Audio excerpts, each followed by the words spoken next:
Victory worship centre Christ connect spiritual ప్రోగ్రామ్కి ఆత్మీయ కార్యక్రమానికి మిమ్మల్ని అందరినీ ప్రభు అయిన యేసుక్రీస్తు శ్రేష్టమైన నామమున ఆహ్వానిస్తున్నాను. ఈ దినాల్లో మనము దేవుడి సన్నిధిని కలిగి ఉండడానికి, మనమందరము సంఘముగా కూడుకోవడానికి మరి ఆల్మోస్ట్ ప్రతిరోజు ప్రభు మనకి చూపుతున్నటువంటి కృపను బట్టి ఆయన్నే ఘనపరుస్తున్నాను. ప్రార్థనతో ఈ కార్యక్రమాన్ని ప్రారంభిద్దాం. సర్వోన్నతుడు అయినటువంటి సింహాసనాసీనుడు అయిన మా దేవా, ఈ రాత్రి మరొకసారి మీ పాదాలకు స్తోత్రాలు. మేము క్రైస్ట్ కనెక్ట్ ద్వారా కనెక్ట్ అవ్వడానికి, మొదట క్రీస్తుతో, ఆ తర్వాత ఒకరితో ఒకరము కనెక్ట్ అవ్వడానికి మీరు చేసిన ఏర్పాటును బట్టి మీకు కృతజ్ఞతలు. ఈ కార్యక్రమం అంతా మీ నామము ఘనపరచబడినట్లు, మీ ప్రజలు మీ చిత్త ప్రకారము క్షేమాన్ని పొందినట్లు సహాయం చేయండి. ఆటంకములను దూరపరచండి. మమ్మల్ని అందరినీ ఆత్మీయముగా అన్ని రకములుగా దీవించి మీ నామ ఘనత కొరకు, ఇతరుల క్షేమం కొరకు వాడుకోగలరని యేసు శ్రేష్ఠ నామమును అడిగి ప్రార్థిస్తున్నాం తండ్రి, ఆమెన్. సో మనము క్రైస్ట్ కనెక్ట్లో దేవుడి యొక్క ప్రేరేపణను బట్టి కొన్ని భాగాలను కలిగి ఉన్నాం. 5 భాగాలు ఉన్నాయి, 5 పార్ట్స్ ఉన్నాయి. దాంట్లో మరి క్రమంగా మనం ముందుకు వెళ్ళిపోతుంటాం. అదే ప్రకారం ఈ రాత్రి కార్యక్రమం కూడా కొనసాగుతుంది. మీరు మీ యొక్క బైబిల్తో, వాటర్ బాటిల్తో కూర్చున్నారని అండ్ మీ కుటుంబ సమేతంగా ఉన్నారని నమ్ముతున్నాను. ఎందుకంటే ఇలాంటి ప్రశస్త సమయాలు మనము ప్రభు సన్నిధిలో కుటుంబ సమేతంగా ఉండడం, సంఘముగా కనెక్ట్ అవ్వడం దేవుడు మెచ్చే విషయం అండ్ అది మనకు మేలుకరమైనటువంటి విషయం. మొదటి భాగం, ఫస్ట్ పార్ట్లో prayers from the purified.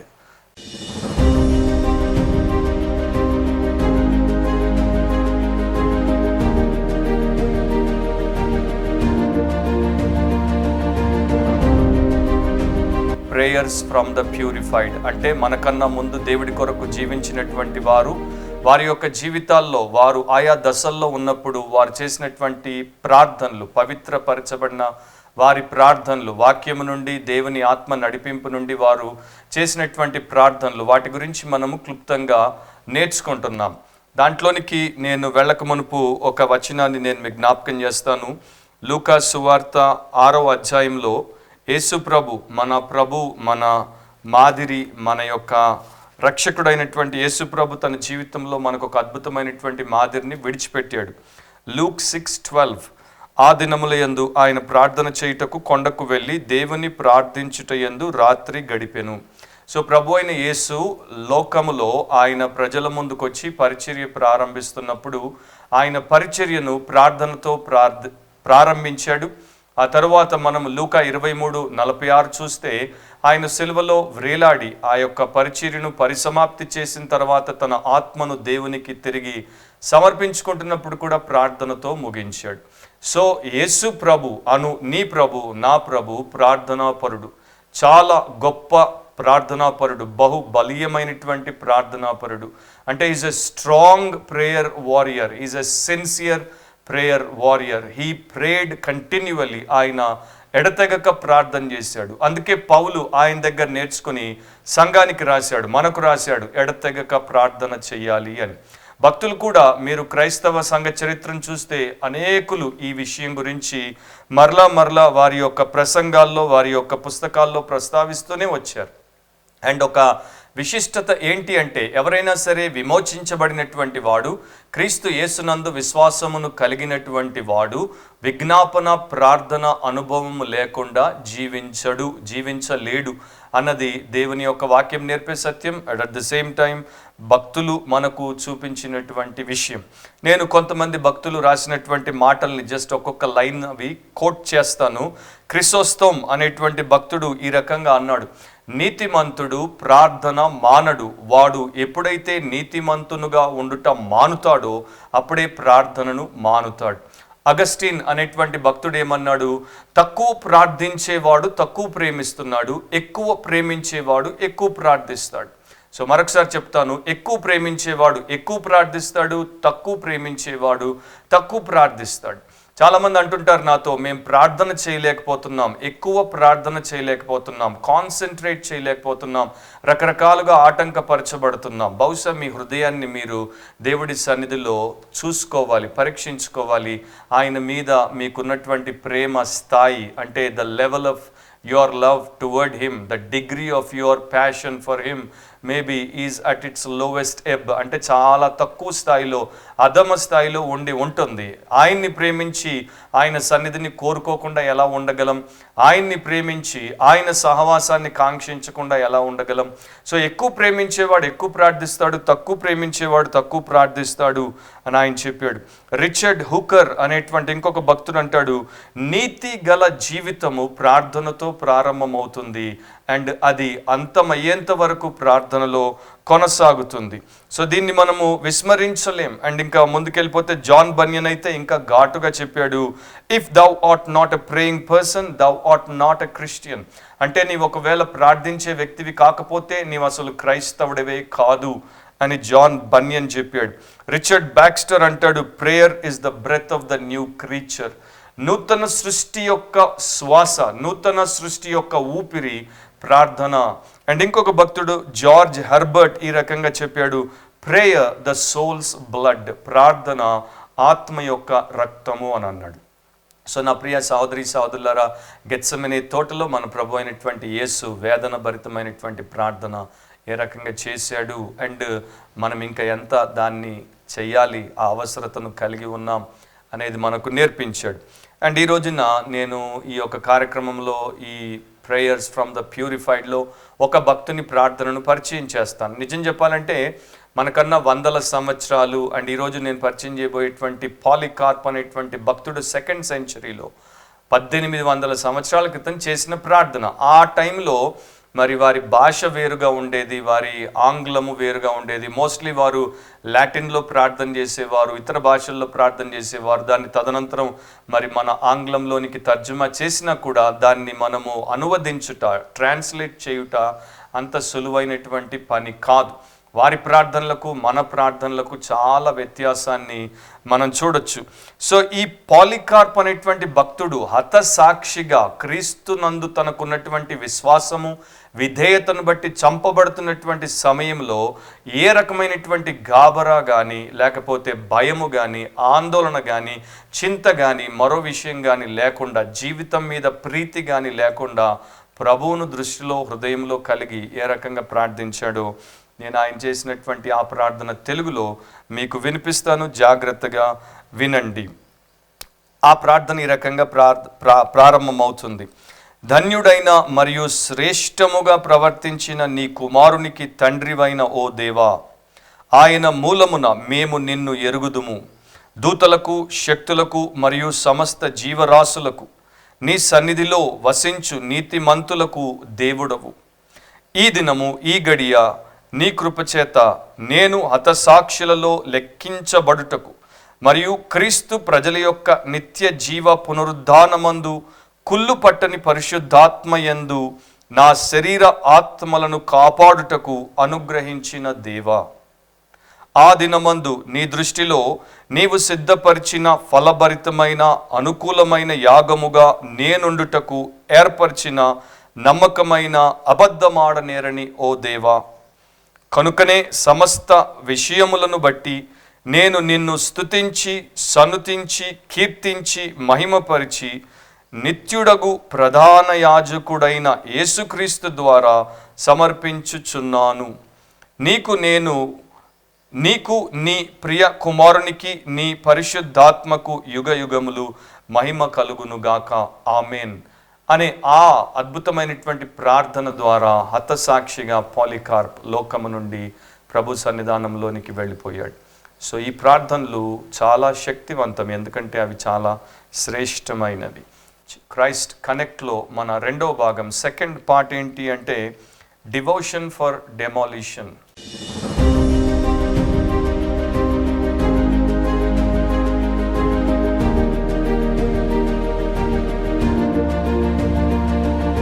Devotion for demolition అంటే మనం వాక్యాన్ని, దేవుడి వాక్యం నుండి, బైబిల్ గ్రంథం నుండి అండ్ ఇతర భక్తులు రాసినటువంటి ధ్యాన గ్రంథాల నుండి అంటే డివోషనల్స్ నుండి మనం సేకరించి ధ్యానిస్తూ ఉన్నప్పుడు దైవ వ్యతిరేకమైన ఆత్మ క్షీణతను కలిగించే ప్రతి అవినీతి, చెడు, పాపానికి సంబంధించినటువంటి విషయములను పూర్తిగా నిర్మూలిస్తాం, ధ్వంసం చేస్తాం, డెమాలిష్ చేస్తాం. అందుకనే ఈ యొక్క కార్యక్రమాన్ని ప్రభు మనకిచ్చాడు. సో దేవుడి వాక్యాన్ని చదవడము, దేవుడి వాక్యాన్ని పఠించడము, దేవుడి వాక్యాన్ని కంటత చేయడము, దేవుడి వాక్యాన్ని నెమరు వేసుకోవడము, ధ్యానించడము, దేవుడి వాక్యం గురించి చర్చించడము, దేవుడి వాక్యాన్ని ప్రకటించడము, ఇవన్నీ కూడా చాలా అద్భుతమైనటువంటి ఆశీర్వాదకరమైనటువంటి ఆత్మీయ అభ్యాసాలు అండ్ ప్రతి నిజ క్రైస్తవుడి జీవితంలో ఉండాల్సినటువంటి అనుభవాలు. యోహాను సువార్త 5వ అధ్యాయం 39లో ప్రభు అయిన యేసు ఈ రకంగా చెప్పారు, లేఖనముల యందు మీకు నిత్య జీవము కలదని తలంచుచు వాటిని పరిశోధించుచున్నారు, అవే నన్ను గూర్చి సాక్ష్యం ఇచ్చుచున్నవి. యాక్చువల్గా ఫుట్ నోట్ల కింద చూస్తే 1లో పరిశోధించుడి అని ఉంటుంది. సో 2 రకాలుగా తీసుకోవచ్చు. లేఖనముల యందు మీకు నిత్య జీవము కలదని తలంచుచు వాటిని పరిశోధిస్తున్నారు, you are searching the scriptures.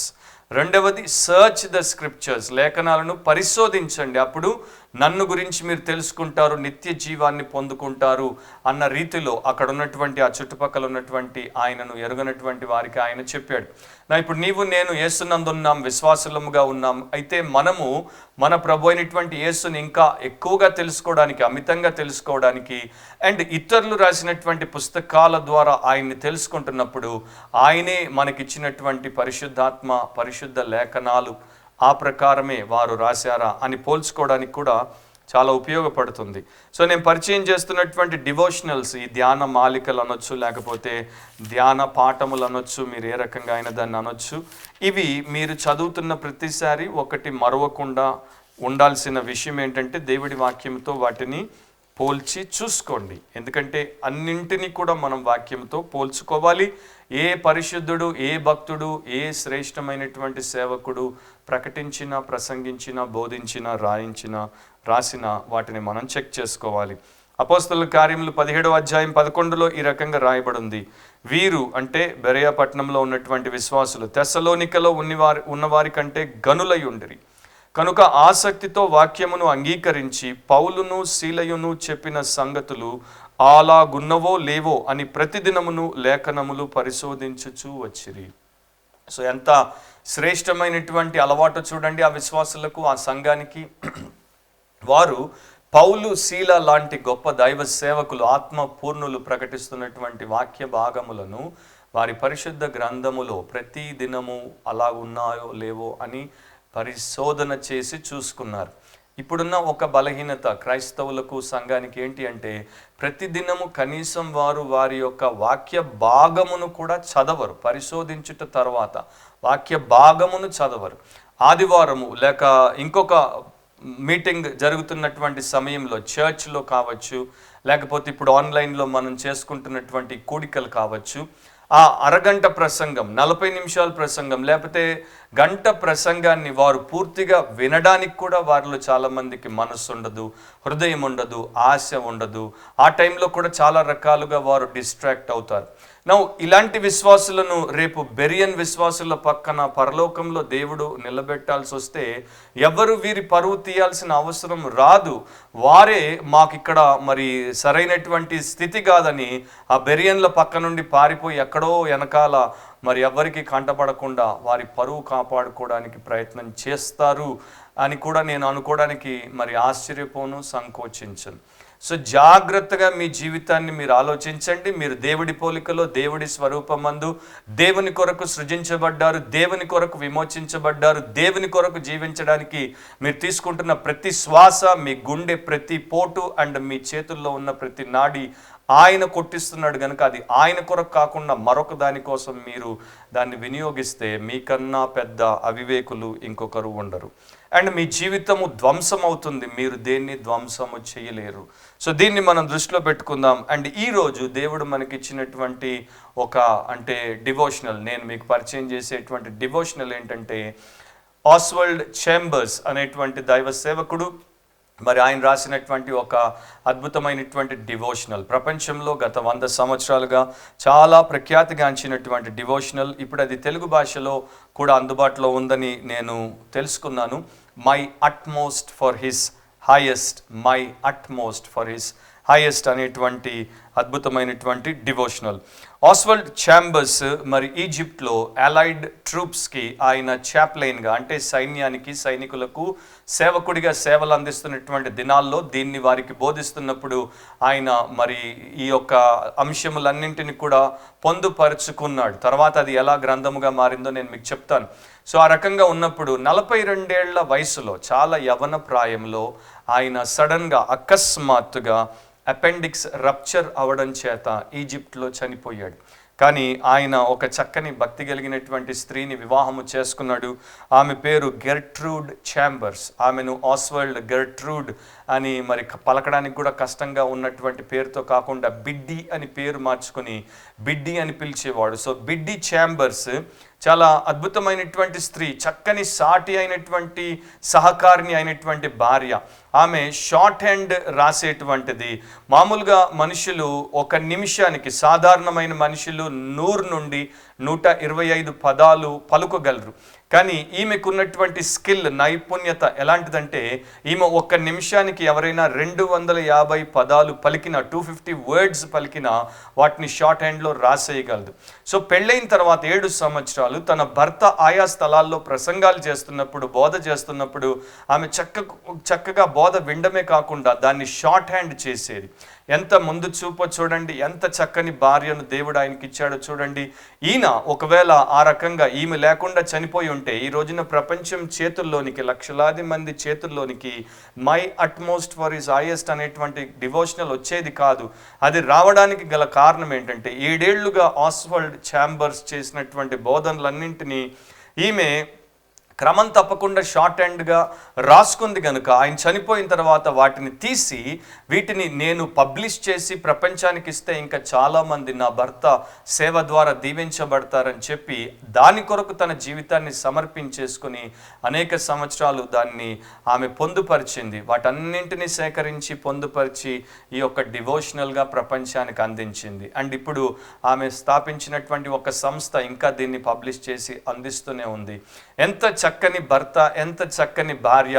వీరు క్రైస్తవులంటే, వీరు విశ్వాసులంటే, వీరు శిష్యులంటే, వీరు ఆత్మీయులంటే, వీరు పరిశుద్ధులంటే, మరి ఈ రోజున ఇంట్లో ఉండి వెయిట్ చేస్తున్నటువంటి మీరు భర్తలు, భార్యలు ఈ రకంగా దేవుడి కొరకు రేపు చెప్పుకోగలిగేటువంటి సాక్ష్యాలు, అనుభవాలు విడిచిపెడుతున్నారా?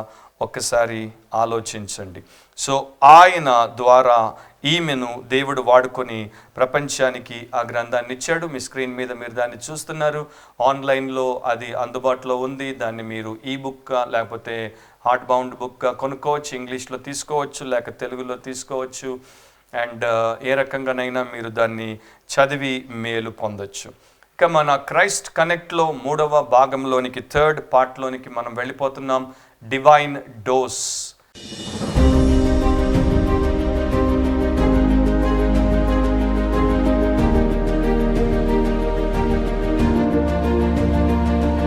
డివైన్ డోస్ అంటే దైవికమైనటువంటి బలము లేక దైవికమైనటువంటి శక్తి అని చెప్పొచ్చు. ఈ పార్ట్లో, ఈ భాగంలో మనము ప్రతిసారి దేవుడి నామము లేక దేవుని బిరుదుల్లో ఒకదాన్ని తీసుకొని క్లుప్తంగా దాని గురించి వాక్యము నుండి సత్యమును నేర్చుకొని ముందుకు సాగుతున్నామండి. ఈరోజు మీతో నేను పంచుకోదలిచినటువంటి విషయము ఆదికాండం 16వ అధ్యాయము 13వ వచనంలో ఉంది. Genesis chapter 16 verse 13. అది చూచుచున్న దేవుడవు నీవే అను పేరు తనతో మాట్లాడిన యెహోవాకు పెట్టెను. ఏలయనగా నన్ను చూచిన వాని నేను ఇక్కడ చూచి తిని గదా అని అనుకొనెను. సో చూచుచున్న దేవుడు అని హాగరు మరి ఆ యొక్క దేవుడికి పేరు పెట్టింది. ఇక్కడ హీబ్రూలో ఎల్ రోయి అంటే ద గాడ్ హూ సీస్, చూచుచున్న దేవుడు అని అర్థం అన్నమాట. ఇక్కడ మనందరికీ తెలుసుకోవాల్సినటువంటి ఒక విషయం ఏంటంటే, ప్రస్తుతం గత కొన్ని సంవత్సరాలుగా ప్రపంచంలో ఈ యొక్క టెక్నాలజీ వరల్డ్లో బ్రతికేటువంటి వారు, గ్యాడ్జెట్స్ని వాడేటువంటి వారు ఆయా సమయాల్లో గూగుల్ ఎర్త్ అనేటువంటి ఒక సాఫ్ట్వేర్లోనికి, యాప్లోనికి లేకపోతే ఆ యొక్క దాన్ని వాడుకుని మరి పైనుండి భూమిని అంటే ఎర్త్ని ఏ రకంగా గూగుల్ చూపిస్తుందో ఆ రకంగా చూడడానికి వీలును కలిగించుకుంటున్నారు. సో దేశాన్ని చూడొచ్చు, ప్రాంతాన్ని చూడొచ్చు, వారి ఇంటిని చూడొచ్చు, ఇంకా చాలా చూడొచ్చు. గూగుల్ ఎర్త్ అది లోకాన్ని హృదయాన్ని చూస్తుంది, మనకు చూపిస్తుంది. అది ఈ మధ్య స్టార్ట్ అయింది. కాకపోతే గాడ్స్ ఐస్ ఎప్పటి నుండో సృష్టిని ఆయన ఉనికిలోనికి తేక మునుపు నుండే విశ్వాన్ని చూస్తున్నాయి.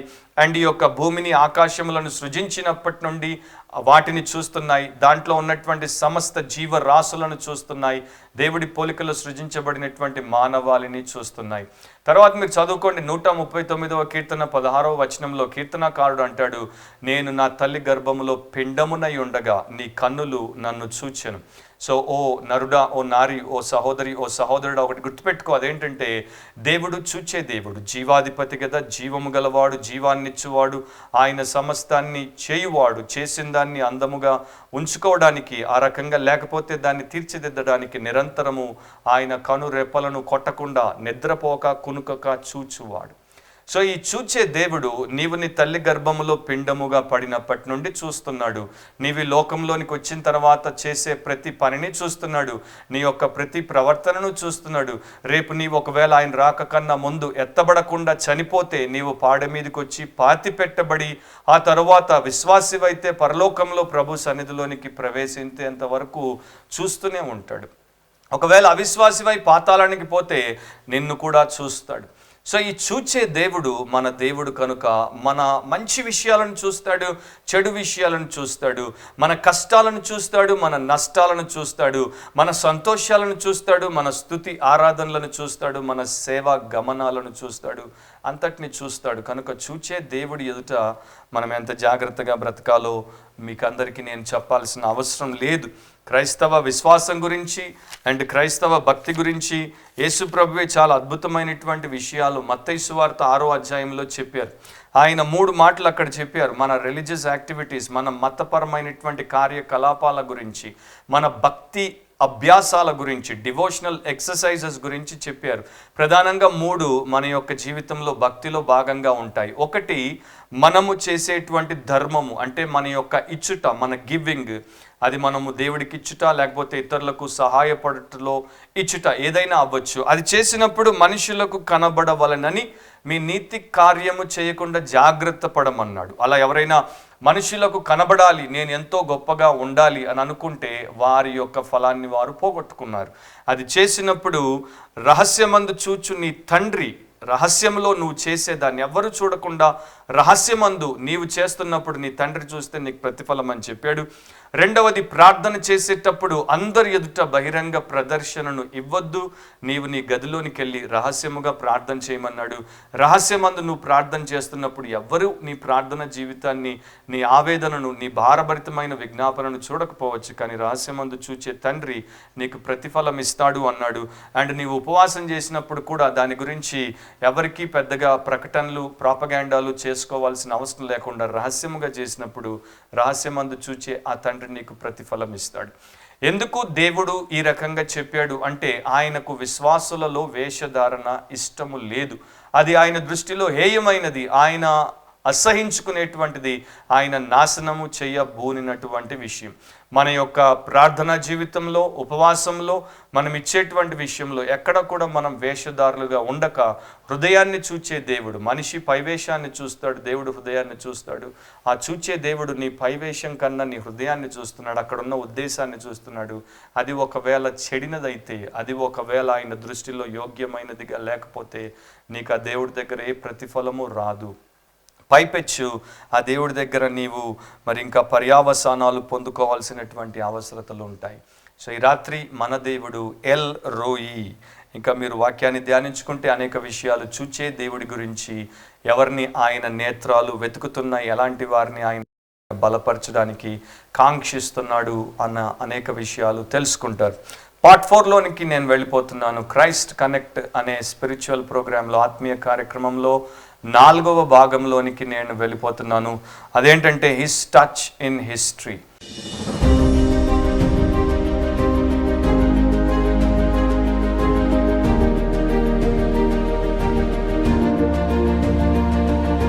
హిస్ టచ్ ఇన్ హిస్టరీ, చరిత్రలో ఆయన హస్తము చేసిన కార్యము, లేకపోతే చరిత్రలో ఆయన యొక్క హస్తము ద్వారా వచ్చిన స్పర్శ అని మనం చెప్పచ్చు. సో ఈ రాత్రి నేను ఇద్దరి గురించి క్లుప్తంగా మీకు తెలియచేస్తాను. వీరిద్దరూ మన చరిత్రను మార్చారు. అంటే మన ప్రాటెస్టెంట్ చరిత్రను, మతోద్ధారణ తర్వాత 16th సెంచరీ నుండి వీరు క్రైస్తవ్యాన్ని నిజ క్రైస్తవ్యం వైపు, వాక్యానుసారమైన క్రైస్తవ్యం వైపు, దేవుడిని మహిమపరిచి క్రీస్తును హృదయానికి హత్తుకొని ఆత్మానుసారంగా నడిపించబడే క్రైస్తవ్యం వైపు, వాక్య ఆధారితమైన ఆత్మ అనుసారమైన క్రైస్తవ్యం వైపు నడిపించారు. వీరిద్దరి పేర్లు ఏంటంటే, ఒక ఆయన పేరు మీకు ఈ పాటికి అర్థమై ఉంటుంది, మార్టిన్ లూథర్. ఇంకొక ఆయన పేరు ఫిలిప్ మెలాంక్థన్. బహుశా మీరు ఈ రెండవ పేరు ఇంతవరకు ఎప్పుడూ విని ఉండకపోవచ్చు. ఎట్లా ఉంటుందంటే, మా నాన్న ఇంత గొప్పవాడు అవ్వడానికి మా తాతగారే కారణం. మా తాతగారు మా నాన్నకు విలువలనిచ్చాడు. మా తాతగారు మా నాన్నను చక్కగా క్రమశిక్షణలో పెట్టాడు. మా తాత మా నాన్నను చక్కగా అన్ని వనరులు సమకూర్చి యోగ్యుడిగా చేశాడు. మా నాన్న ఈ స్థాయికి వచ్చాడు, మేమందరం ఇంత చక్కగా ఈ జీవితాన్ని జీవిస్తున్నాం అని చెప్పుకునేటువంటి పిల్లలు ఎప్పుడు వారి తాతగారిని తెలుసుకోకుండా ఉంటే ఎట్లాంటి దుస్థితిలో ఉంటారో, ఈ రోజున మేము క్రైస్తవులము, మేము Protestant Christians, Bible believing Christians, మేము హిస్టారిక్ క్రిస్టియానిటీకి సంబంధించిన క్రిస్టియన్స్ అని చెప్పుకునేటువంటి క్రైస్తవులు వారి కొరకు ప్రాణాలు త్యాగం చేసి పోరాటాలు పోరాడి ఈ స్థితినిచ్చినటువంటి వారి పితరుల గురించి తెలుసుకున్నప్పుడు కూడా అట్లాగే ఉంటుంది. అండ్ ఈ రోజున బైబిల్ని, దేవుణ్ణి తెలుసుకోవడమే పెద్ద భారముగా మారిపోయినటువంటి సోకాల్డ్ మరి స్వకీయ దురాశలకు ఆహుతై బలైపోతున్నటువంటి క్రైస్తవులకు ఈ విషయాలు ఏ రకంగా కూడా చెవిన పడ్డానికి, వంట పట్టడానికి ఇష్టం ఉండదు. బట్ నేను వాక్యము నుండి దైవికమైనటువంటి విధానమును నేర్పించుట దేవుడు నాకు ఇచ్చినటువంటి ఆదేశము, అది ఆయన నా మీద పెట్టినటువంటి కమిషన్. కనుక ఎవరికి ఇష్టమున్నా లేకపోయినా ఈ యొక్క క్రైస్ట్ కనెక్ట్ ద్వారా లేకపోతే ఎక్కడికి వెళ్ళినా చెప్తూనే ఉంటాను. సో ఈ రాత్రి నా చర్చ్కి చెప్పడం నాకు ఇంకా సంతోషం. లూథర్, ఫిలిప్ మెలాంక్థాన్ ఇద్దరు చాలా అన్యోన్యమైనటువంటి స్నేహితులు. సో లూథర్ ఒకసారి ఈ రకంగా వారిద్దరి స్నేహంలో వారిద్దరి వ్యక్తిత్వాల గురించి చెప్పాడు. ఆయన అంటాడు, నేను కరుకు మనిషిని, నేను దుడుకు వాడను, నేను తుఫాను వంటి వాడను, నేను యోధుడ లాంటి వాడను, నేను నాకు వెదురుగా వచ్చేటువంటి అసంఖ్యాకమైనటువంటి దయ్యములను, పిశాచులను జయించుటకు దేవుడి చేత నియమించబడినటువంటి వాడను, నేను మొద్దులను నరుకుతాను, రాళ్లను ఏరివేస్తాను, ముళ్ళ తుంపరలను ఎత్తివేస్తాను, అడవులను నేను శుభ్రం చేస్తాను. కాకపోతే నాతో ఉన్నటువంటి ఫిలిప్పస్ అనేవాడు, మాస్టర్ ఫిలిప్పస్ అనేవాడు, నాతో ఉన్నటువంటి మాస్టర్ ఫిలిప్పస్ మాత్రం నాకు పూర్తిగా భిన్నమైన వాడు, ఎంతో మృదువైన వాడు, సాత్వికుడు, మెత్తని మనిషి. అతడు సంతోషముతో విత్తుతాడు అండ్ నీటిని పోస్తాడు. దేవుడు అతనికి ఇచ్చినటువంటి అపారమైనటువంటి ఆత్మీయ వరములను అతను ఇతరుల క్షేమం కొరకు వాడతాడు. సో వీరిద్దరూ మరి ఇద్దరి వ్యక్తిత్వాల గురించి లూథరే చెప్పేశాడు. అండ్ ఎగ్జాక్ట్గా ఆ రకంగానే వారిద్దరు ఉన్నారు. మెలాంక్థన్ యొక్క చిన్ననాటి స్నేహితుడు కెమెరారియస్ అనేటువంటి వ్యక్తి కూడా ఆయన గురించి రాసినప్పుడు, చిన్న అబ్బాయిగా ఉన్నప్పుడే చాలా సాత్వికుడిగా, చాలా మరి ఇతరులను ఆకర్షించేవానిగా, ఒక గొప్ప పండితునిగా మెలాంక్థన్ కనబడేవాడు.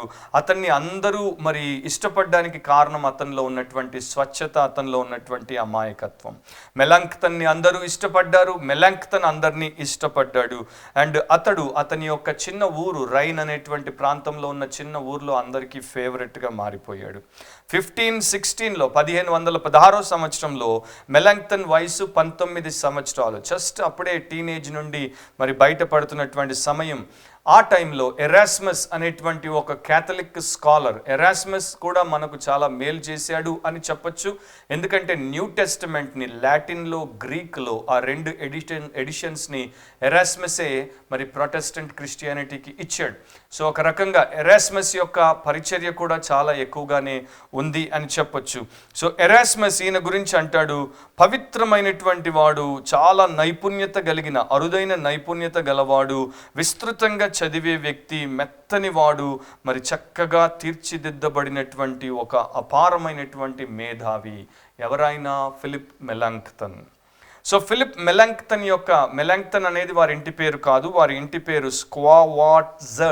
స్క్వావాట్జర్ట్. దాన్ని గ్రీకులకు అర్థమవునట్లు గ్రీక్ ఈక్వివలెంట్ని మెలాంక్థన్ అనేటువంటి పేరును ఆయనకి ఇచ్చారు. ఎందుకంటే గ్రీక్ భాష మీద ఆయనకున్నటువంటి ప్రావీణ్యత మరి ఆ టైంలో మరొకరికి లేదు అని వారు చెప్పేవారు. ఫిలిప్ షాఫ్ అనేటువంటి చర్చ్ హిస్టోరియన్, చరిత్రకారుడు, సంఘ చరిత్రకారుడు మెలాంక్టన్ గురించి అందరికన్నా ఎక్కువ ఉన్నతమైనటువంటి రీతిలో చెప్పాడు. ఆయన ఏమని చెప్తాడు? గ్రీకు సాహిత్యాన్ని చదవడానికి మనందరికీ మనస్సును దయచేసినటువంటి ఏకైక వ్యక్తి మెలాంక్టన్. ఆ గ్రీకు సాహిత్యాన్ని, గ్రీకు భాషను చదువుట ద్వారా మరలా దేవుడి యొక్క ప్రజలకు దేవుడి వాక్యమును తిరిగి రిఫార్మర్లు, మతోద్ధారకులు ఇవ్వడానికి మార్గము సుగమమైంది, అంటే దారి తెరవబడింది. సో ఫిలిప్ మెలాంక్టన్ వెనకాలే ఉండి రహస్యమందు చూచుచున్నటువంటి దేవుడి కొరకు యథార్థముగా పరిచర్య చేసి వెళ్ళిపోయాడు. ప్రపంచమంతా మార్టిన్ లూథర్ గురించి మాట్లాడతారు, కానీ చాలా తక్కువ మంది, 10 లక్షల్లో 1000 మంది కూడా ఫిలిప్ మెలాంక్టన్ గురించి మాట్లాడరు. కానీ మెలాంక్టన్ లూథర్కి అండ్ క్రైస్తవ్యానికి చేసిన మేలు మరొకరు చేయలేరు. సో ఈ రకంగా దేవుడు తన ప్రజల్ని, తన బిడ్డల్ని చక్కగా తీర్చిదిద్దుతాడు, వాడుకుంటాడు. ఆ రకంగా చరిత్రలో ఆయన ముద్రను విడిచిపెడతాడు. సో మెలాంక్టన్ ఒక మాట అనేవాడు, ancient languages were the swaddling clothes of the Christ child. పురాతనమైనటువంటి భాషలు క్రీస్తు అనేటువంటి పసికందుకు చుట్టబడినటువంటి పొత్తి గుడ్డలు, అండ్ వాటిని సంఘానికి ఇచ్చినటువంటి వ్యక్తి. సో లూథర్ అండ్ మెలాంక్టన్ ఇద్దరు గొప్ప జతగా పేరుగాంచబడ్డారు. లూథర్ మరొకసారి మెలాంక్టన్ గురించి ఈ రకంగా రాశాడు, అతడు అచ్చైన బంగారం, అతనిలో మనము ఎన్ని గొప్ప విశేషాలు చూడొచ్చు అంటే అన్ని చూడొచ్చు అని చెప్పి, అతని ద్వారానే గ్రీకులో పెనెన్స్ అనేటువంటి పదానికి రోమన్ క్యాథలిక్లు అంతకుముందు పశ్చాత్తాపం, పెనెన్స్ అంటే పశ్చాత్తాపం అనేటువంటి అర్థాన్ని ఇస్తే దాన్ని రిపెంటెన్స్ అని, అంటే మారు మనసు అని, మనసు యొక్క మార్పు, హృదయం యొక్క మార్పిడి అని లూథర్కి నేర్పించింది ఫిలిప్ మెలాంక్టన్. అది లూథర్ యొక్క థియాలజీని, లూథర్ యొక్క సేవను, లూథర్ యొక్క జీవితాన్ని చాలా చాలా ప్రభావితం చేసింది. సో మెలాంక్టన్ కూడా లూథర్ని ప్రేమించేవాడు. మెలాంక్టన్ యొక్క హీరో లూథరే. ఒక రోజున ఈ రకంగా తన పుస్తకంలో మెలాంక్టన్ రాశాడు, ఒకవేళ నేను ఎవరినైనా అమితంగా ప్రేమిస్తానంటే, నేను ఎవరినైనా నా పూర్ణ హృదయంతో హత్తుకుంటానంటే అతడు మార్టిన్ లూథర్. లూథరే నా యొక్క రియల్ హీరో అని మెలాంక్టన్ కూడా అన్నాడు. సో లూథర్ చనిపోయినప్పుడు లూథర్ యొక్క సమాధి కార్యక్రమంలో ప్రసంగం మెలాంక్టన్ చేశాడు. ఆ తర్వాత 1560లో మెలాంక్టన్ చనిపోయినప్పుడు ఆయనను లూథర్ యొక్క సమాధిలోనే వారు సమాధి చేశారు. సో లైఫ్లో వారిద్దరూ మరి జత పనివారిగా, జత స్నేహితులుగా, అండ్ సమాధిలో కూడా ఇద్దరు పక్కపక్కనే ఒకే సమాధిలో సమాధి చేయబడ్డారు. మెలాంక్టన్కి ఇంత బలము, ధైర్యం ఎక్కడి నుండి వచ్చాయి? రోమా 8:31 ఆయన యొక్క ఫేవరెట్ వర్స్ అన్నమాట. If God be for us who can be against us. దేవుడు మన పక్షమున ఉన్నట్లయితే మనకు విరోధి ఎవడు? పదే పదే తన ప్రసంగాల్లో దాని గురించి ప్రస్తావించేవాడు. ఆయన మరణ పడక మీద ఉన్నప్పుడు తన సేవకుడిని పిలిచి వచనం చదవమన్నప్పుడు కూడా రోమన్స్ 8:31 చదవమన్నాడు. అండ్ ఆ సేవకుడు, ఆ కాపరి, మరి దేవుడు మన పక్షమున నుండగా మనకు విరోధి ఎవడు అని అన్నప్పుడు మెలాంక్టన్ గొప్ప ఆనందోత్సాహంతో ఒక కేక, దట్స్ ఇట్ అంటూ ఆయన ప్రభువునందు నిద్రించాడు. సో నా ప్రియ సహోదరి సహోదరులారా, ఫిలిప్ మెలాంక్టన్ చరిత్రలో చాలా గొప్ప పరిచర్యను నీ కొరకు, నా కొరకు విడిచిపెట్టాడు. అండ్ ఈ రోజున ఆ ఫలములను మనము అనుభవిస్తున్నాం. ఇక చివరికి 4 నుండి 5వ భాగంలోనికి మనం వచ్చేద్దాం. 5th పార్ట్, ఫైనల్ పార్ట్ ఏంటంటే దేవుడి వాక్యం.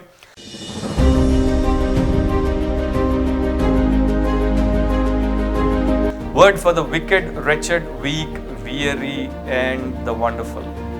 Word for the wicked, wretched, weak, weary and the wonderful. దేవుని వాక్యాన్ని క్లుప్తంగా మనం ఈ సమయంలో ధ్యానించి ప్రార్థనతో ముగించుకుందాం. మీ బైబిల్ మీ దగ్గరే ఉంది కనుక దాన్ని తెరవండి. హెబ్రీ 12వ అధ్యాయము 1వ వచనం నుండి 4వ వచనం వరకు నేను చదువుతున్నాను. హెబ్రీ 12వ అధ్యాయము 1 నుండి 4, హీబ్రూస్ 1-4. ఇంత గొప్ప సాక్షి సమూహము మేఘం వలె మనలను ఆవరించి ఉన్నందున మనం కూడా ప్రతి భారమును సులువుగా చిక్కులు పెట్టు పాపమును విడిచిపెట్టి విశ్వాసమునకు కర్తయు దానిని కొనసాగించువాడునైన యేసు వైపు చూచుచు మన ఎదుట ఉంచబడిన పందెంలో ఓపికతో పరిగెత్తుదుము. ఆయన తన ఎదుట ఉంచబడిన ఆనందము కొరకై అవమానమును నిర్లక్ష్యపెట్టి సిలువను సహించి దేవుని సింహాసనం యొక్క కుడి పార్శ్వమున ఆసీనుడై ఉన్నాడు.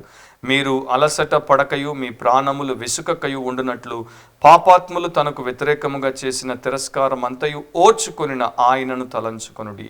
మీరు పాపముతో పోరాడుటలో రక్తము కారునంతగా ఇంకా దానిని ఎదిరింపలేదు. సో చాలా సారం ఉంది, కానీ నేను చెప్పినట్లు నేను ఎక్స్పాజిషన్ చెయ్యను, ఎగ్జార్టేషన్ మాత్రమే ఇస్తాను.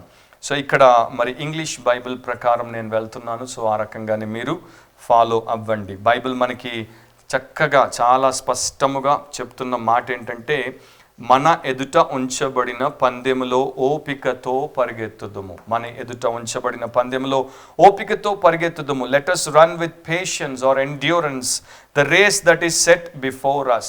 క్రైస్తవ జీవితాన్ని దేవుడు ఒక పందెముతో, ఒక పరుగు పందెముతో పోల్చాడు. ఈ యొక్క పందెము మామూలు పందెము కాదు, చాలా అంటే ఒక చాలా సవాళ్ళతో కూడుకున్నటువంటి పందెం. వాడబడినటువంటి ఆ యొక్క పదము నుండే, గ్రీకు పదము నుండే ఇంగ్లీష్లోనికి యాగనీ అనేటువంటి పదం వచ్చింది. అంటే ఈ పందెం ఎటువంటిదో మనం అర్థం చేసుకోవాలి అంటే యాగనీ అనేటువంటి పదానికి అర్థమవుతే చాలు. యాగనీ అంటే ప్రయాస, లేకపోతే భారభరితమైనటువంటి ఆవేదన అని మనం చెప్పొచ్చు. సో విపరీతమైనటువంటి నొప్పికి మనిషి గురైనప్పుడు హీ ఈజ్ రియలీ యాగనైజింగ్ అని అంటారు ఇంగ్లీష్లో. సో ఆ రకంగా అన్నమాట. సో క్రైస్తవ విశ్వాసి తన జీవితంలో తాను ఉండాల్సినటువంటి పందెమును దేవుడి యొద్ద పొందుకున్నప్పుడు దేవుడు దాన్ని ఈ రకంగా పెట్టాడు. అండ్ ఈ యొక్క పరుగు పందెము స్ప్రింట్ కాదు, ఇక్కడ నుండి అక్కడికి, అక్కడ నుండి అక్కడికి కాసేంత పరుగు తీసేసి ఊరుకోవడం కాదు. ఇది ఒక మ్యారథాన్ రేస్ అనమాట. 26 మైళ్ళ దూరం వారు ఏకదాటిగా పరిగెత్తేవారు. అండ్ ఈ యొక్క దాటిగా 26 మైళ్ళు పరిగెడుతున్నప్పుడు దాంట్లో వారికి ఆటంకాలు వచ్చేవి, ఎత్తుపల్లాలు ఎదురయ్యేవి, అండ్ వారు అలసిపోయేవారు, నొప్పులు కలిగేవి, బాధ అనుభవించేవారు, ఆవేదనకు లోనయ్యేవారు, ఉద్వేగంతో వారు అటు ఇటు తలకిందులయ్యేవారు. కానీ వారు మాత్రం ఆ యొక్క దూరమైన భారభరితమైనటువంటి పందెంలో కొనసాగేవారు. అందుకని బైబిల్లో అక్కడ ఒక మాట రాయబడి ఉంది, ఏమని? ఓపికతో పరిగెత్తుదుము. ఎందుకంటే ఈ పరుగు ఓపిక లేకుండా, ఎండ్యూరెన్స్ లేకుండా, పర్సివిరియన్స్ లేకుండా, లేకపోతే పేషెన్స్ లేకుండా ఎవరు కూడా సాధించలేనటువంటిది. మన జీవితాల్లో ఆ రకంగా పరుగు తీయడానికే దేవుడు మనల్ని నియమించాడు. ఆయన కృప మనకు తోడుగా ఉంటుంది, ఆయన యొక్క ఆలోచన మనకు తోడుగా ఉంటుంది, ఆయన ఆత్మ మనకు తోడుగా ఉంటాడు. కానీ మనం పరిగెత్తాలి, ఓపికతో పరిగెత్తాలి. మధ్యలో విడిచిపెట్టడానికి వీల్లేదు, వెనుతిరిగి పోవడానికి వీల్లేదు, నా ఇష్టం నేను ఇంకది చెయ్యను అని చెప్పడానికి వీల్లేదు. చాలామంది, చాలా క్రైస్తవులు వారి క్రైస్తవ జీవితంలో అదే పెద్ద పాపం, అదే పెద్ద నేరం, అదే పెద్ద ఘోరాన్ని చేస్తూ ఉంటారు. అండ్ మనకు అలాంటి వారు చాలామంది తెలుసు. సో ఇక్కడ మీరు హెబ్రీ 10వ అధ్యాయంలో చూడండి, 11వ అధ్యాయంలో చూడండి, 12వ అధ్యాయంలో చూడండి, ఆ భక్తుడు ఎండ్యూరెన్స్ గురించి మాట్లాడతాడు. అంటే ఓపిక గురించి, ఓరిమి గురించి, ఓర్పు గురించి, ఓర్చుకొనటం గురించి మాట్లాడతాడు. పదే ఆయన ఎందుకు చెప్తున్నాడు? ఇది క్రిస్టియన్ లైఫ్లో ఒక ఎసెన్షియల్ ఇంగ్రీడియంట్. క్రైస్తవ జీవితంలో ఒక కీలకమైనటువంటి పదార్థం. ఇది లేకుండా క్రైస్తవ జీవితం లేదు.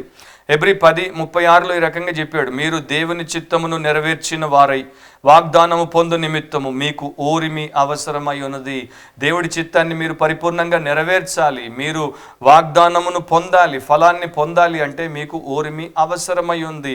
ఆ తర్వాత అంటాడు, కాలము బహు కొంచెముగా ఉన్నది, వచ్చుచున్నవాడు ఆలస్యము చేయక వచ్చును, నా ఎదుట నీతిమంతుడైన వాడు విశ్వాస మూలముగా జీవించును గాని అతడు వెనుక తీసిన ఎడల అతని యందు నా ఆత్మకు సంతోషం ఉండదు. సో అతడు ఒకవేళ విత్డ్రా అయితే, వెనక్కి తీస్తే దేవుడి యొక్క ఆత్మ అతని యందు, ఆమె యందు సంతోషించదని దేవుడు చెప్తున్నాడు.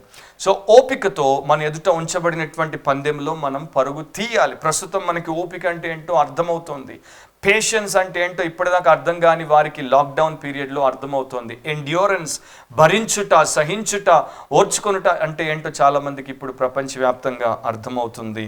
అండ్ దీన్ని మన ఆత్మీయ అభ్యాసముగా చేసుకోవడం చాలా అవసరం. DL moody and Aira D శాంకీ, ఆయనేమో సువార్త గాయకుడు, ఈయనేమో సువార్థికుడు. వీరిద్దరూ ఇంగ్లాండ్ దేశానికి 1873లో వెళ్ళారు. అంతకుముందు వెళ్ళారు, మరలా అప్పుడు వెళ్ళారు.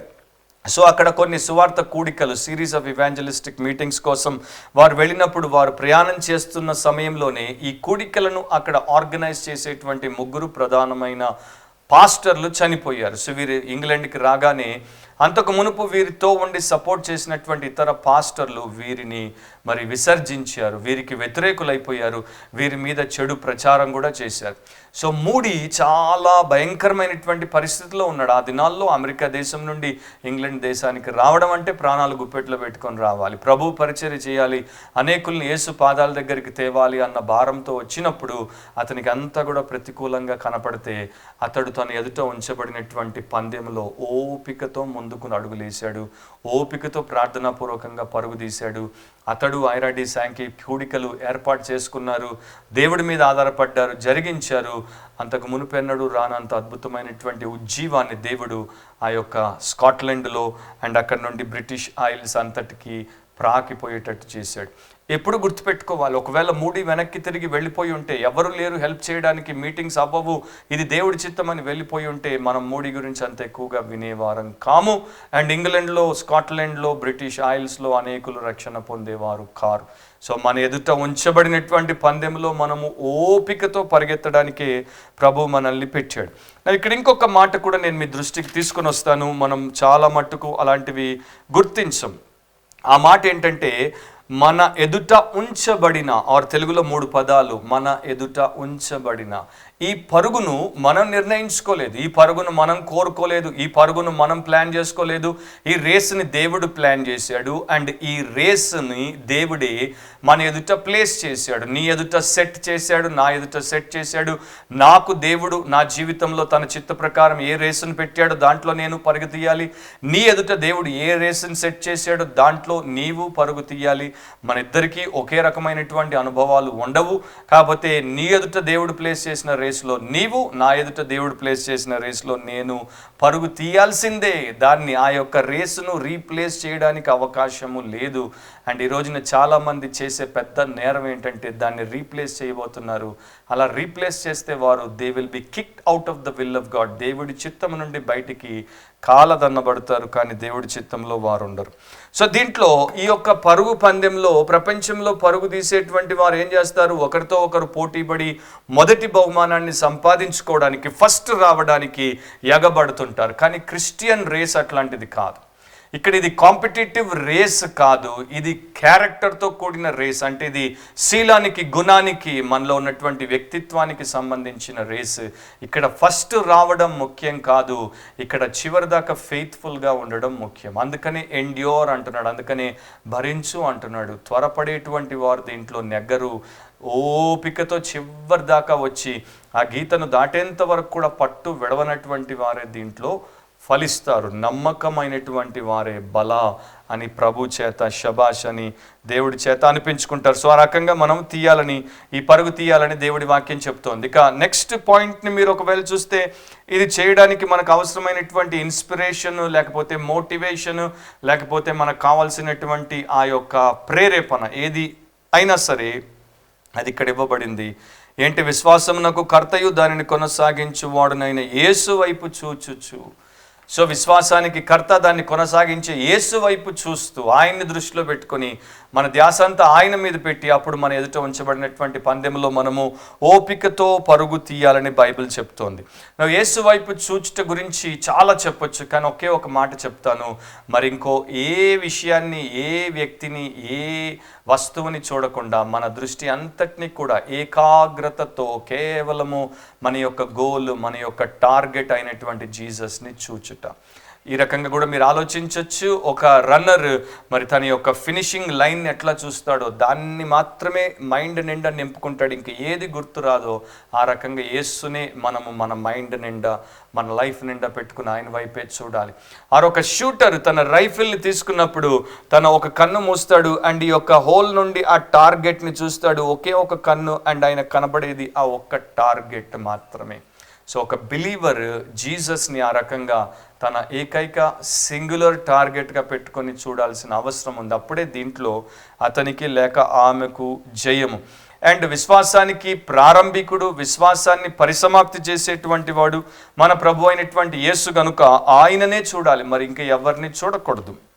ఫిలిప్పీలకు రాసినప్పుడు 1వ అధ్యాయం 6వ వచనంలో అపోస్తలుడైనటువంటి పౌలు చాలా అద్భుతమైనటువంటి సత్యాన్ని రాశాడు. అది తెలుగులో కలిసి ఉంటుంది. 3 నుండి 6 వరకు మనకు కావలసిన భాగాన్ని చదువుతున్నాను. మీలో ఈ సత్క్రియను ఆరంభించిన వాడు యేసుక్రీస్తు దినం వరకు దానిని కొనసాగించునని రూఢిగా నమ్ముచున్నాను.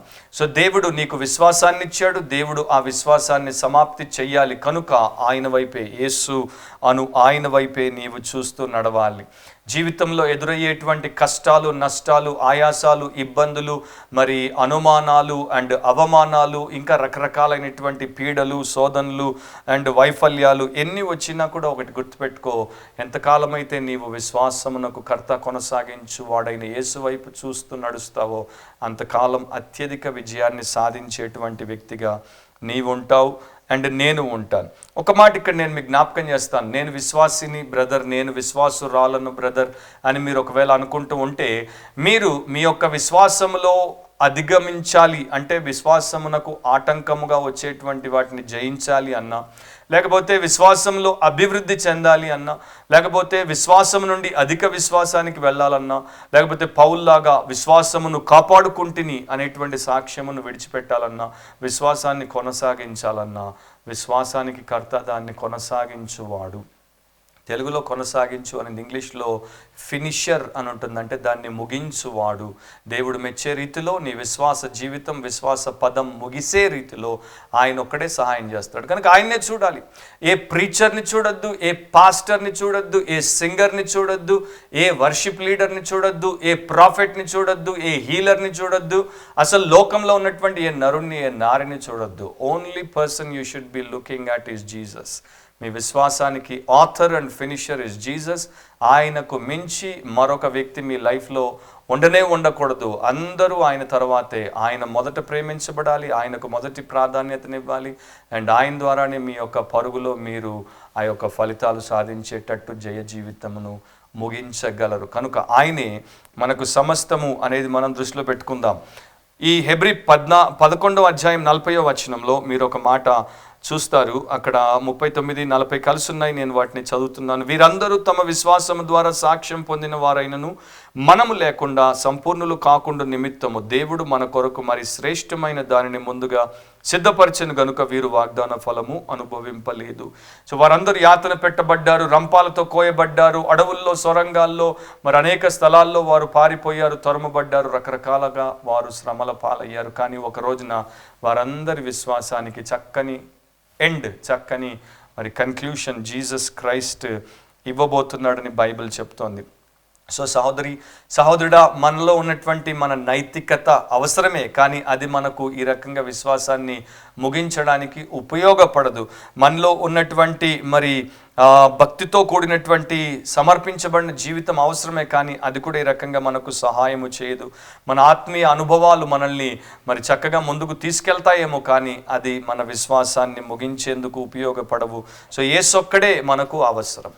అబ్రహాం లింకన్ అమెరికన్ ప్రెసిడెంట్గా ఉన్నప్పుడు ఒక కూడికలో, ఒక ప్రత్యేకమైనటువంటి సభలో ఆయన ఉన్నప్పుడు అక్కడ అధికారి ఈ రకంగా లింకన్ చెవిలో ఒక మాట వేశాడు. మా రాష్ట్రంలో ఉన్నటువంటి ప్రజలందరూ మరి ఈ గొప్ప మాట చెప్తుంటారు. ప్రస్తుతం మన దేశానికి ఉన్నటువంటి క్షామ పరిస్థితిలో మనల్ని పోషించి పరిరక్షిస్తున్నటువంటిది ఇద్దరు, ఒకటి దేవుడు, రెండవది అబ్రహాం లింకన్ అని వారు చెప్పగానే వెంటనే అబ్రహాం అన్నాడు, వారు చెప్పినటువంటి దాంట్లో సత్యము సగమే ఉంది అన్నాడు.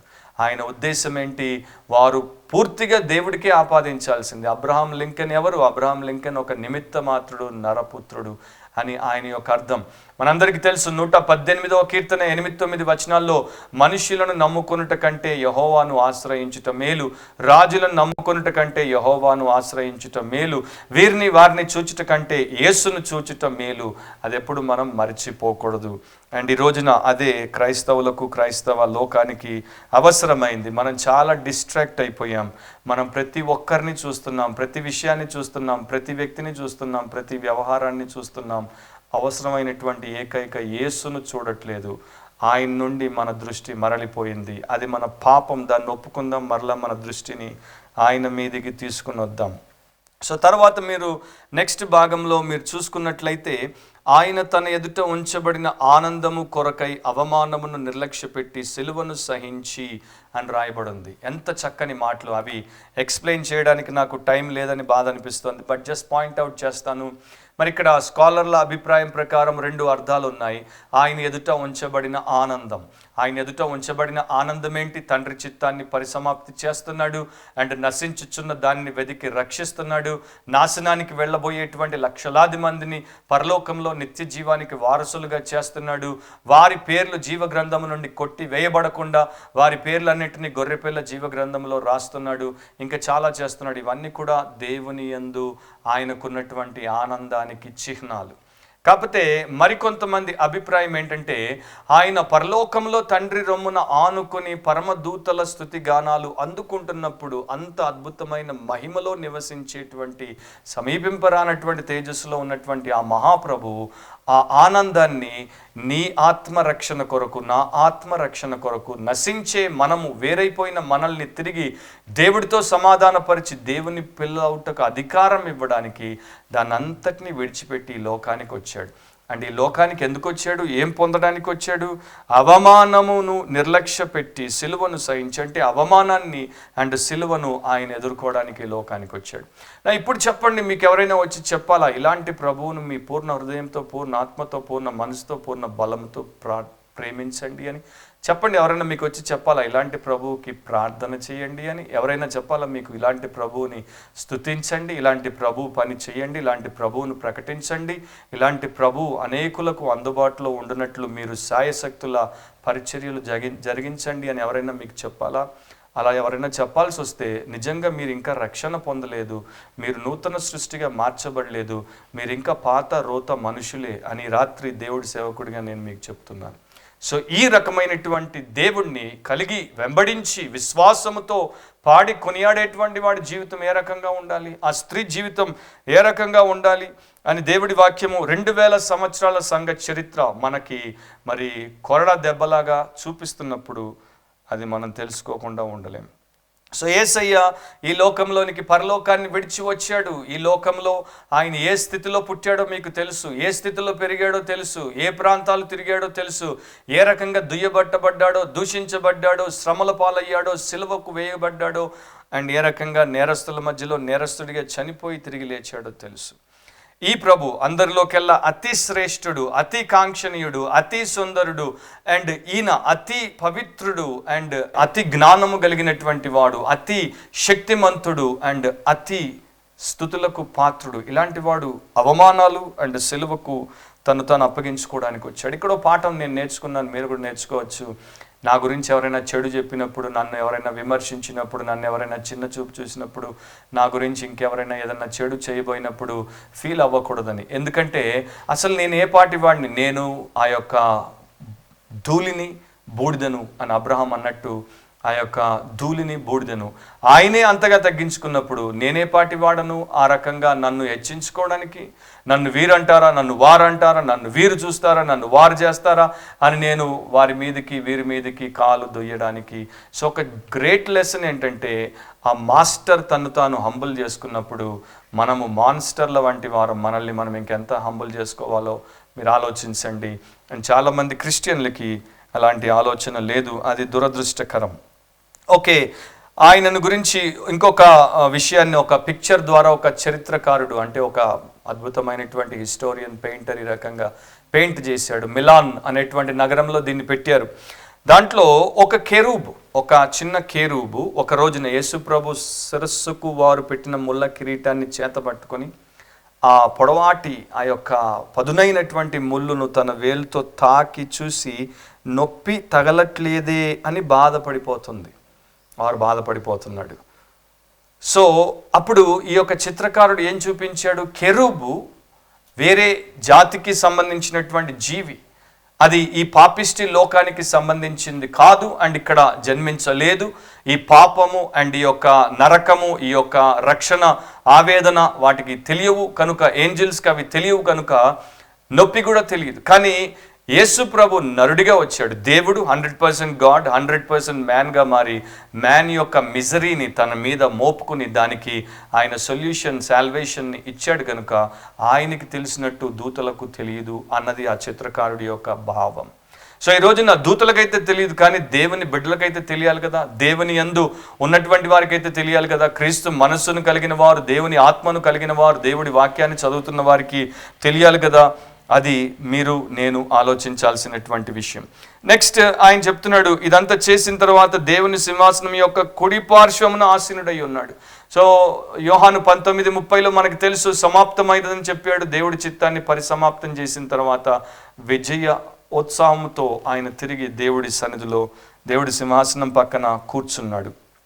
అండ్ నెక్స్ట్ మీరు చూస్తే 3వ వచనంలో, మీరు అలసట పడకయు మీ ప్రాణములు విసుకకయు ఉండునట్లు పాపాత్ములు తనకు వ్యతిరేకంగా చేసిన తిరస్కారం అంతయు ఓర్చుకొనిన ఆయనను తలంచుకొనుడి. చాలా చాలా అద్భుతమైనటువంటి వచనం, అది మెడిటేట్ చేయండి, నేను అంతటిని ఇక్కడ చెప్పలేను.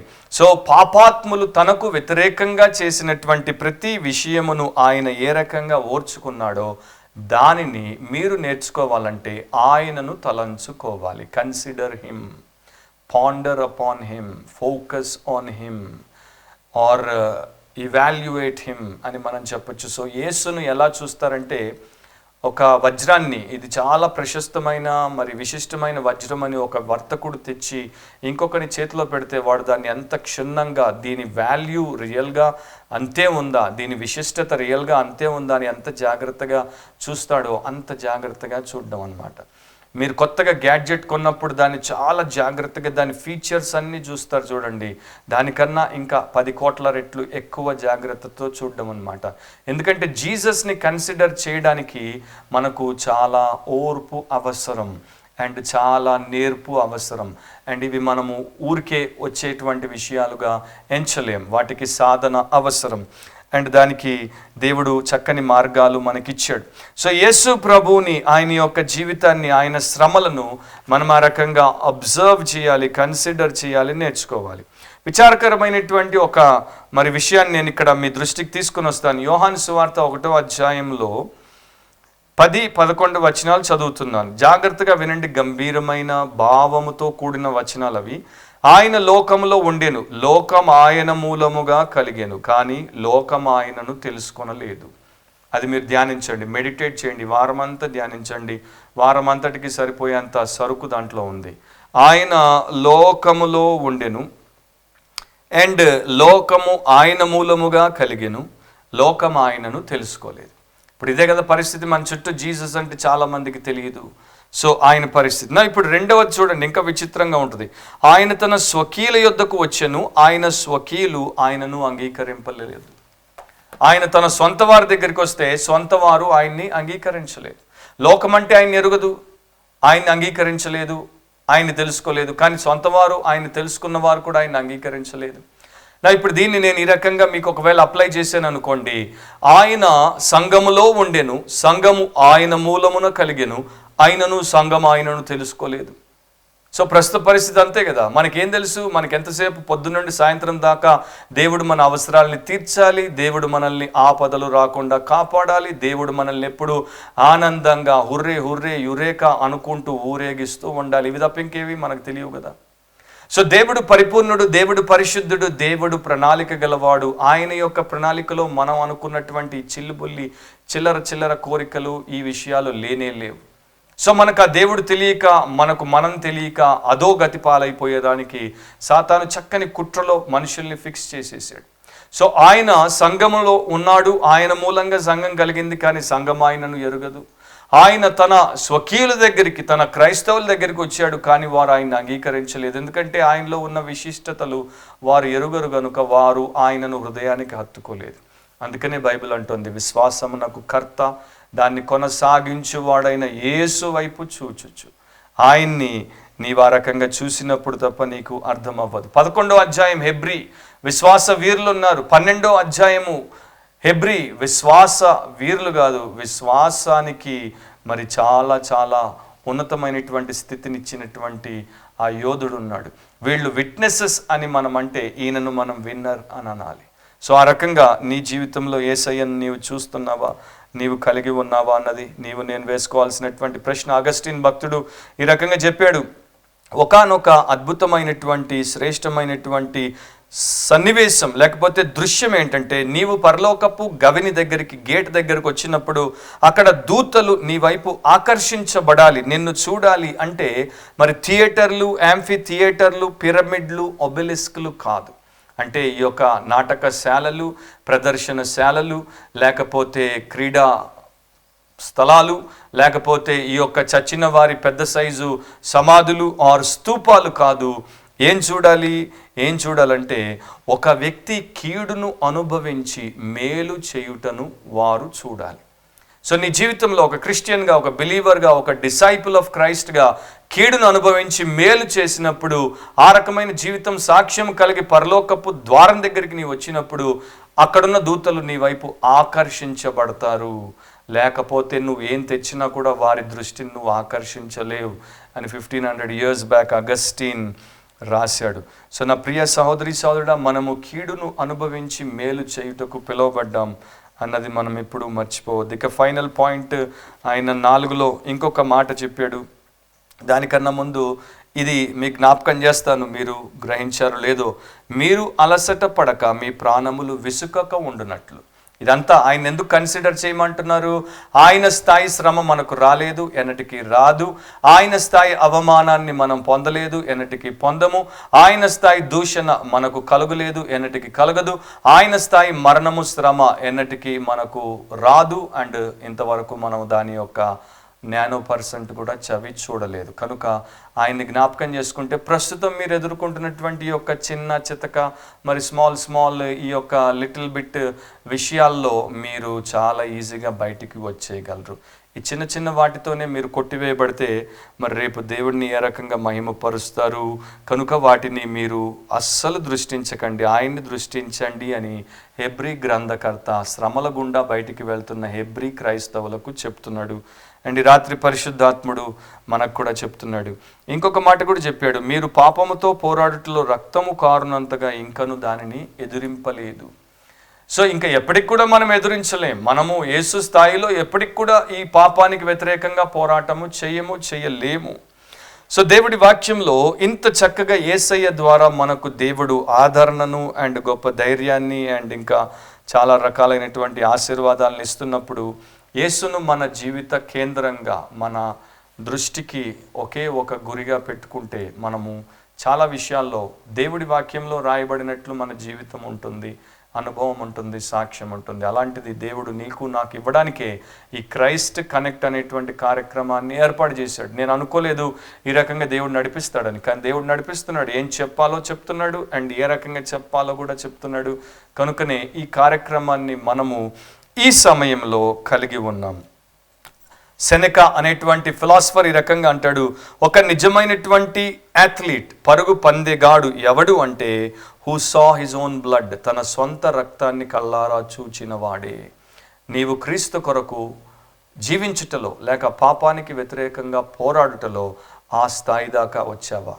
లేకపోతే అసలు నీకు స్టార్టింగ్ స్టెప్పే తీసుకోలేదా? స్ట్రైవింగ్ అంటాను కదా, అంటే ప్రయాసపడ్డము, ముందుకు దూసుకుపోవడము అండ్ దేవుని కొరకు ఏదైనా చేయడానికి మనము భారము భరించుట. అది ఇప్పుడు లేదు. ఇప్పుడంతా ఈజీ గోయింగ్ క్రిస్టియానిటీ. నీకు అసలు కష్టం ఉండదు, నీకు అసలు కన్నీరు ఉండదు, నీకు అసలు నష్టం ఉండదు, నీకు అసలు బాధ ఉండదు, నీకు అసలు ఏముండదు అన్నటువంటి క్రిస్టియానిటీ. అండ్ ఇప్పుడు లాక్డౌన్ పీరియడ్లో కూడా చాలా బాధ కలిగినటువంటి విషయం ఏంటంటే, మరి జస్ట్ మైకుల ముందు కేకలేసేటువంటి సేవకుల్ని చూసినప్పుడు నాకు చాలా బాధ అనిపిస్తుంది. బయటికి వెళ్ళి హాస్పిటల్లో ఉన్నటువంటి కరోనా పేషెంట్లను స్వస్థపరచండి, లేకపోతే ఇతరులకు సోకకుండా స్వస్థపరచండి. ఆ యొక్క లాక్డౌన్ని ఎత్తివేయండి. అవేవి చేయకుండా జస్ట్ ఒక మైక్ పట్టుకొని నువ్వు ఒక సూట్ వేసుకొని కెమెరా ముందు కేకలేస్తే ఎవ్వడు కూడా నీ మాటను నిన్ను నమ్మేటువంటి పిచ్చివాడు అనుకోవద్దు. చాలామంది అఫ్కోర్స్ గొర్రెలు ఉన్నారు నీ వెంట వచ్చేవాళ్ళు, కానీ అందరూ నీ వెంట రారు. అండ్ ఈ రోజున చూడండి, ప్రపంచవ్యాప్తంగా ఉన్నటువంటి హీలర్లు, ప్రాఫెట్లు and great anointed men, women అందరు గమ్మున వారి యొక్క ప్యాలెస్ల్లో గప్పు చిప్పుగా చక్కగా మీల్ బై మీల్ తింటూ కాలు మీద కాలు వేసుకొని కూర్చున్నారు. ఎవ్వడికి ఏమీ చేత కావట్లేదు. ఎవడికి చేత కాదు. ఓన్లీ సార్వభౌముడైనటువంటి దేవుడు ఒక్కడే ఆయన సంకల్పము చొప్పున ప్రపంచంలో ఏది ఎప్పుడు చేయాలో అప్పుడు చేస్తాడు. అనవసరంగా ప్రగల్భాలు పలక్కుండా చక్కగా ప్రభు పాదాల దగ్గర ఉండి తగ్గింపుతో ప్రార్థన చేయడం, దేవుడి వాక్యాన్ని పఠించడం, యేసు వైపు చూడడం, యేసు నేర్చుకోవడం, యేసును హత్తుకోవడం, యేసును ప్రేమించడం, యేసును జీవితంలో చూపించడం, యేసును 10 మందికి నీవు రక్షకునిగా పరిచయం చేయడం, అది చెయ్యి. అది కాకుండా వేరేదంతా కూడా అనవసరం. వారు మోసపోతున్నారు, నువ్వు మోసపోతున్నావు. అది కాదు మనం చేయాల్సింది. సో ఇది మీకు కాదు, ఇది అలాంటి వారికి మీరు కావాలంటే దీన్ని పంపొచ్చు. అండ్ కొన్నేళ్ల క్రితము డేవిడ్ బెంగూరియన్ ఇజ్రాయెల్ ప్రైమ్ మినిస్టర్గా ఉన్నప్పుడు మరి వారి పోస్టేజ్ స్టాంప్ మీద క్రాస్, నాజరెత్లో ఉన్నటువంటి ఒక చర్చ్ స్టీపుల్ మీద ఉన్న క్రాస్ని వారు మొదట వేసేవారు. కొంతమంది యూదా మత నాయకులు వచ్చి చెప్పారు డేవిడ్ బెంగూరియన్కి, ఈ యొక్క క్రాస్ని తీసేయి మన ఇజ్రాయేలీ స్టాంప్ మీద నుండి, we don't want the cross on the Israeli stamp అన్నప్పుడు డేవిడ్ బెంగూరియన్ కన్విన్స్ అయ్యి ఇక నుండి కొత్త స్టాంపుల మీద క్రాస్ లేకుండా వాటిని తయారు చేయమని చెప్పాడు. ఇక అప్పటి నుండి ఇజ్రాయెల్ స్టాంప్ మీద క్రాస్ లేకుండా పోయింది. ఇజ్రాయెల్ స్టాంప్ మీద క్రాస్ లేదు అన్నది ఒక బాధ, కానీ ఈ రోజున చాలా చర్చెస్లో క్రాస్ లేదు, చాలా క్రిస్టియన్ మినిస్ట్రీస్లో క్రాస్ లేదు, చాలా క్రిస్టియన్ లైఫ్లో క్రాస్ లేదు. ఆ క్రాస్ లేకుండా క్రైస్ట్ లేడు, క్రాస్ లేకుండా క్రిస్టియానిటీ లేదు, క్రాస్ లేకుండా నువ్వు లేవు, క్రాస్ లేకుండా నేను లేం. We are the fruit of the cross of Christ. క్రీస్తు యేసు యొక్క సిలువ ఫలము నీవు నేను. కనుక దాంట్లో మనం ఇంకా పెరగాలంటే సిలువ మనకు తప్పకుండా ఉంటుంది. సిలువ లేకుండా మనకు జీవితమే లేదు. అందుకనే స్పర్జన్ భక్తుడు ఈ మాట చెప్పాడు. అదేంటి అంటే ఆయన, there are no crown wearers in heaven that were not cross bearers here below. పరలోకంలో కిరీటాన్ని ధరించినటువంటి వారు ఎవరు లేరు, వారు ఈ యొక్క భూమి మీద సిలువను ధరించకుండా అని అంటాడు, సిలువను భరించకుండా. సో ప్రియులారా, ఈ రాత్రి దేవుడి వాక్యము మనం వింటున్నాం. Christian without a cross is unimaginable. సిలువ లేని క్రైస్తవ్యము ఊహించలేనటువంటిది. సో యేసు వైపు చూద్దాం, యేసును తెలుసుకుందాం, యేసును హత్తుకుందాం, యేసును ప్రేమిద్దాం, యేసు కొరకు జీవిద్దాం. అలాంటి కృప దేవుడు మీలో ప్రతి ఒక్కరికి అనుగ్రహించునుగాక. యేసయ్యను నమ్మండి, పాప క్షమాపణ పొందండి, రక్షణ పొందండి, రూపాంతరపరచబడండి. తల వంచండి, కళ్ళు మూసుకోండి, ప్రార్థనలో ఏకీభవించండి. సర్వకృపాని దేవు ప్రభువా, సకల చరాచర సంతోషమా, సిలువను మా కొరకు మోసి అవమానమును భరించి నీవు రక్తమును చిందించి చనిపోయి సమాధి చేయబడి 3వ దినమున తిరిగి లేచి మా రక్షకుడిగా, మా రారాజుగా, మా దేవుడిగా, మా ప్రభువుగా, మా ఆత్మకు ప్రియునిగా ఉన్నందుకు కృతజ్ఞతలు, మా తండ్రిగా ఉన్నందుకు స్తోత్రాలు, మా పోషకుడవు, మా మరి కాపరివి కనుక, త్వరలో మా కొరకు తిరిగి రాబోతున్నటువంటి మా యొక్క దేవుడవు కనుక నిన్ను స్తుతిస్తున్నాం, కనపరుస్తున్నాం. ఈ రాత్రి క్రైస్ట్ కనెక్ట్ ద్వారా నీ ప్రజలను నీవు చేరి నీ ఉద్దేశము, నీ సంకల్పము మా అందరిలో నెరవేర్చుకొని దీవించమని, మేమందరం విశ్వాసమునకు కర్త కొనసాగించి యేసు వైపే చూచుటకు సహాయము చేయమని యేసు శక్తిగల నామమును అడిగి ప్రార్థిస్తున్నాం తండ్రి, ఆమెన్. మన ప్రభు అయిన యేసుక్రీస్తు కృప, తండ్రి అయిన దేవుని ప్రేమ, పరిశుద్ధాత్మ అన్యోన్య సహవాసం క్రైస్ట్ కనెక్ట్లో కూడి వచ్చిన సంఘానికి, శిష్యులందరికీ ఇప్పుడు ఎల్లప్పుడూ సదాకాలము తోడై ఉండునుగాక. Amen, amen. సో దేవుడు మీకు అందరికీ ప్రశాంతమైన రాత్రిని అండ్ ఫలభరితమైనటువంటి పగలును అనుగ్రహించునుగాక. ప్రభు చిత్తమైతే రేపు రాత్రి మరలా 9 గంటలకు ఈ యొక్క క్రైస్ట్ కనెక్ట్లో మనం కలుసుకుందాం. God bless and good night.